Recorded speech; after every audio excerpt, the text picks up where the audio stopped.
Каспи приложениясына кіріп аламыз. Мына жерде менде пароль бар. Сол парольдан өтіп алдым. Енді платежи таңдаймын. Пин-код. Одан кейін мына жерде все деген таңдаймыз да. Штрафы и налоги деген бөлімге кіреміз. Ол жерде платежи для ИП-ны басамыз. Обязательно пенсионный взносын таңдаймыз. Ол жерде тип платежа тоже обязательно пенсионный взносы таңдаймыз. Өйткені біз платеж жасалып жатырмыз, төлем жасалып жатырмыз.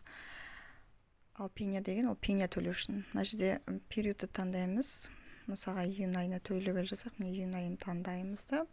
Мына жерде иін плательщикіден өз иінімізді жазамыз. Иін работника деген жерде тоже өз иінімізді жазамыз. Өйткені өзіміз үшін төлеп жатырмыз. Ал егер работник үшін төлеуге жатсақ, астымызда жұмысшы болса, онда мына жерде иін работника деген жерге жұмысшының иін жазу керек болады. Социальное отчислениеда да тура солай тип платежеде социальное отчисление таңдаймыз.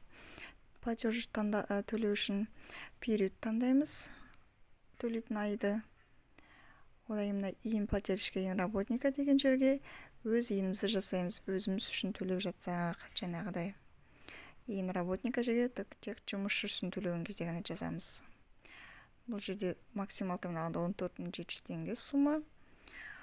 Сол суманы жазып ары қарай төлей береміз. Бізде медстраховканы төлеген кезде көбі шатады, бірақ негізі өзіміз үшін төлеп жатсақ, мына взносы на обязательно медстрахование деген таңдаймыз. Мына жерде отчисление на обязательный соцмедстрахование деген ол жұмысшысы бар ИП-лар қолданады оны, ал жұмысшы жоқ ИП-лар оны баспайды, оған төлемейді.